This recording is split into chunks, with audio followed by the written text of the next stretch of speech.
Part 14. The death of King Dashrath and Bharat's return. While Rama, Sita, and Lakshman found peace amidst the forests of Chitrakoot, Ayodhya lay draped in sorrow, its golden streets silent, its people lost in grief.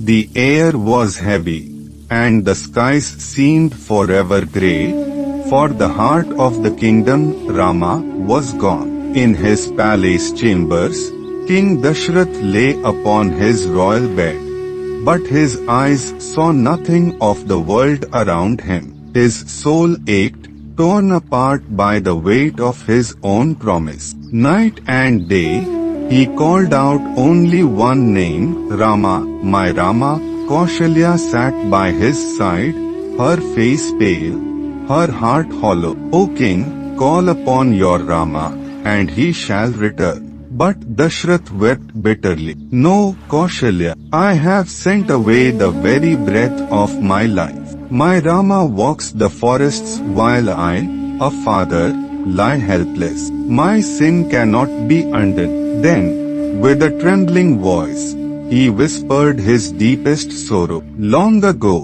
when I was young and proud, I once killed a boy by mistake, the son of a blind hermit. The father cursed me, you too shall die of grief, longing for your son. That curse now comes true. His eyes closed, his breath grew faint, and with Rama's name upon his lips, King Dashrath, the mighty ruler of Ayodhya, breathed his last. The earth itself seemed to mourn, and the skies wept gentle rains for the fallen king. Far away, in the land of Kekya, news of the king's death and Rama's exile reached Bharat. Shocked and heartbroken, Bharat fell to his knees. What madness is this? How could my mother, Kaikeyi, demand such cruel boons? How could my father die with such sorrow?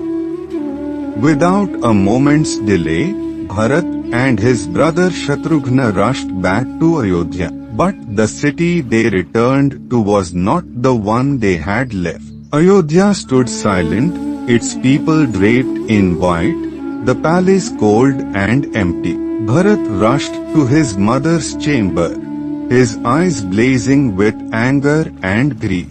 O mother, what have you done? Where is Rama?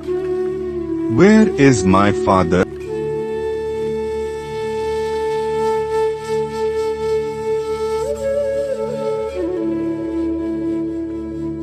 Kaikeyi, proud of her scheme, smiled and spoke. O my son, rejoice. I have secured the throne for you. Rama has been sent to the forest, and you shall be king.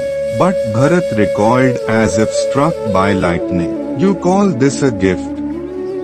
You have robbed me of my father, and exiled my noble brother.